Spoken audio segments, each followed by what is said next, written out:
when we celebrate Advent, I think that we're more comfortable with the little baby Jesus story than the coming of the kingdom story, because we're unsure of what that kingdom will present, that reign of God, that community of God, that kingdom as the alternative to Caesar's empire, right? So, in the first century Palestine, you have the colonizers, the Romans, who came in and conquered the land, and that was their kingdom, Caesar's kingdom.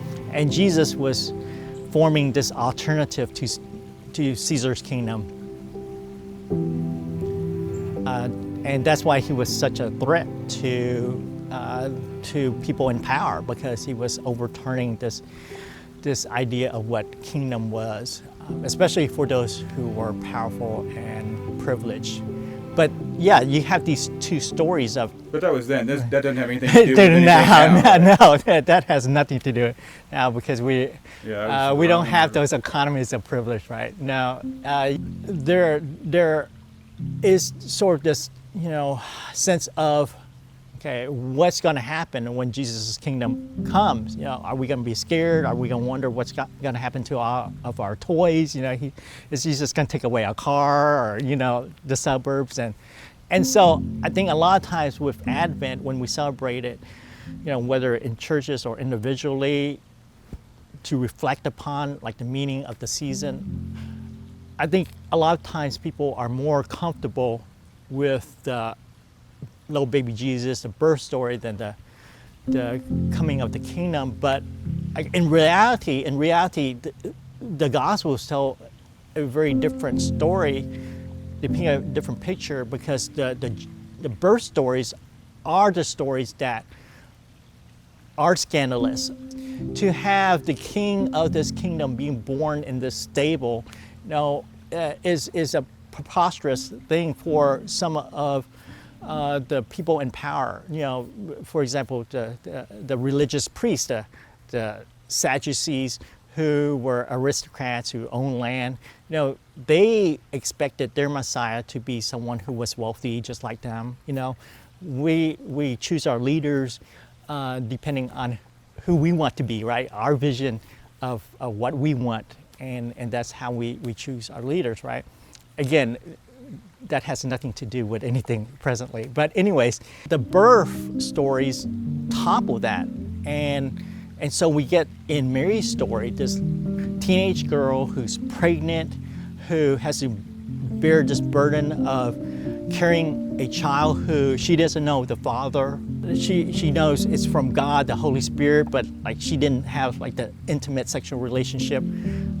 And then Joseph, who wants to divorce her, and so she has this stigma of shame between her and Joseph, and so there's this story of like a lot of stress, a lot of tension, a lot of anxiety, and through all that, Mary like sings a song. We call it the Magnificat. And it's a beautiful song, because it topples these systems. It talks about how the high, are brought down low, and the proud are sent away. It's a song that it's in her, it's coming through her flesh. So in a lot of ways, she's birthing this kingdom, like through her anxiety, through her almost hopelessness, through her pain and stresses in her life. Again, in this frame of this little teenage girl, and so this is how Jesus' kingdom is born, in this sort of bloody way, this stinky way, again, in that manger.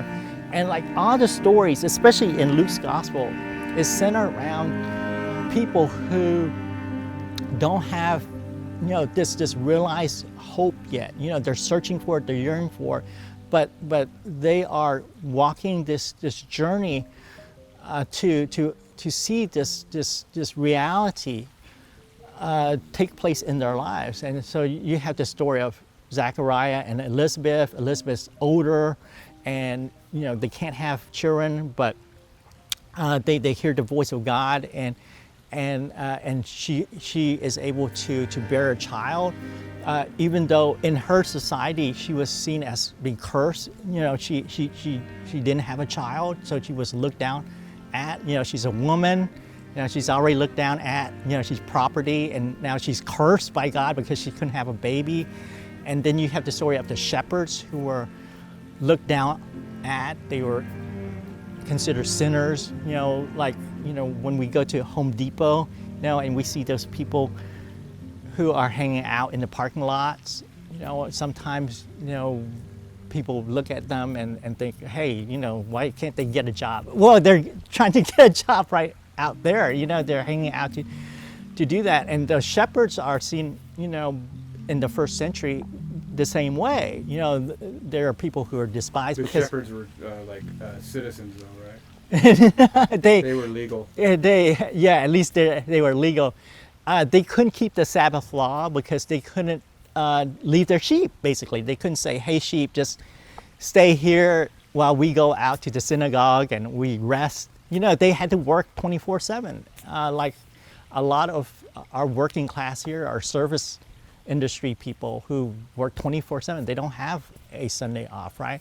And so those were the despised, those were the sinners in their society. And so this story, this Advent story, comes through their journey, comes through their stories, and that's really, you know, the good news of the gospel, because that is, again, this realized hope that their lives are transformed. Not that like the shepherds cease being shepherds or the women cease being women, but they are able to tell their stories, or at least their stories could be told in different ways, and they could be seen as different people than these sinners, or, you know, property, or, you know, this teenage girl. And so Advent is that anticipation, that transformative and flesh anticipation that this kingdom is being birthed through all of our lives, through our suffering and pain, our anxieties, our panics. You know, whenever we are anticipating something and hoping for something, and we're hanging our hopes on that, and maybe we become disappointed in that. You know, that's also the birth of the kingdom. All those broken hopes and those hurts that come from it. As God is in those stories of shepherd and barren women and of this teenage girl, God's presence in all those stories is that hope that God is here and God is suffering this hope with us, anticipating the kingdom with us. I think that's the radical message. It's not like to glorify the poverty, glorify the stinkiness, but to be in it. Like that's the real heart of the Advent message. And so God's already here somewhere.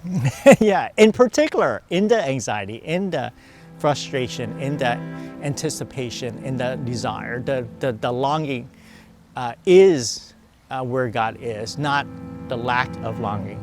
Advent story is, again, about this embodiment of God. Like God is in this particular flesh at this particular time in this particular place. And these people here, these stories are particular stories, and that our stories are particular stories too. That you know, these particular lives matter. You know, it's not like you know, the idea is not like hashtag like everything matters, because if everything matters, nothing matters, right? You know, these particular stories really matter, and that Advent story is about this particular woman, Mary, who's birthing this in flesh divinity to create this world, this relationship that's all woven together, this fleshy wovenness, tapestry together to form something new and beautiful as an alternative to the crazy, you know, top-down kind of dominion that was Rome.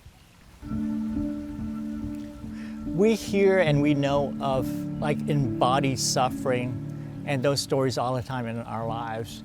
A lot of my Black friends, they tell me stories over and over again, and those are not my stories, but they're, their stories. And I think a lot of times when we're so disembodied, from the realities of this world, we can like see those stories as sort of, stats, and or we could make up like claims to justify, okay, yeah, that happens to Black people, but I was raised in the Ozarks and I, experienced suffering also. Instead of like being with them and sitting with someone and just listening and being present to that, that to me is the embodiment, of Advent. The birth is that kinship, that again, that relationship that we can have, to be in solidarity with people.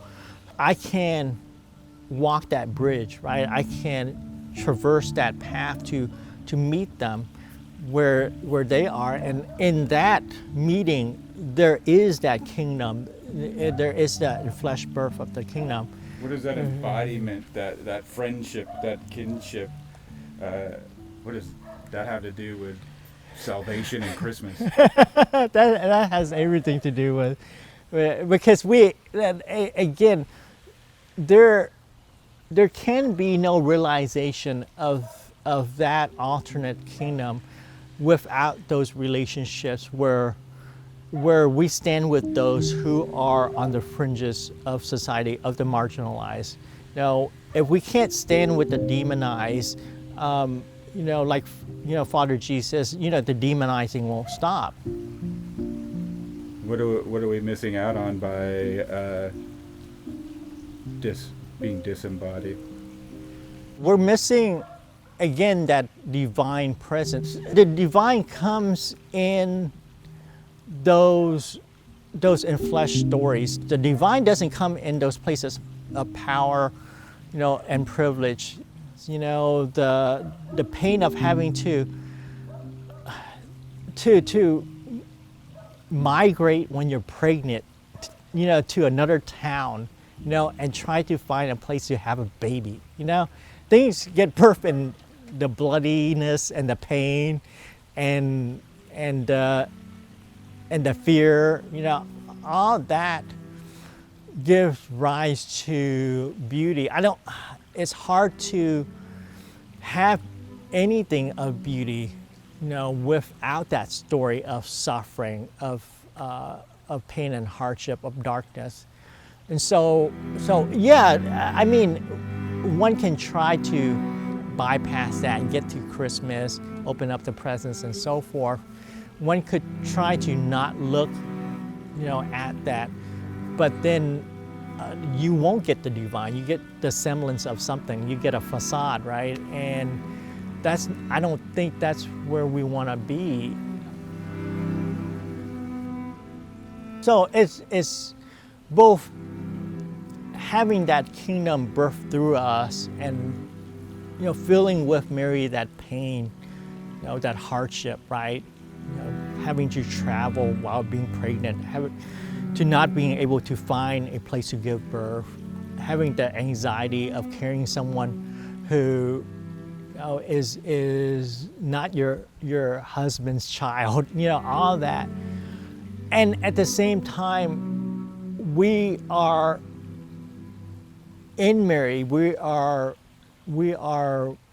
in that womb also. If we can find that place and that space of that we could sit in that darkness, right?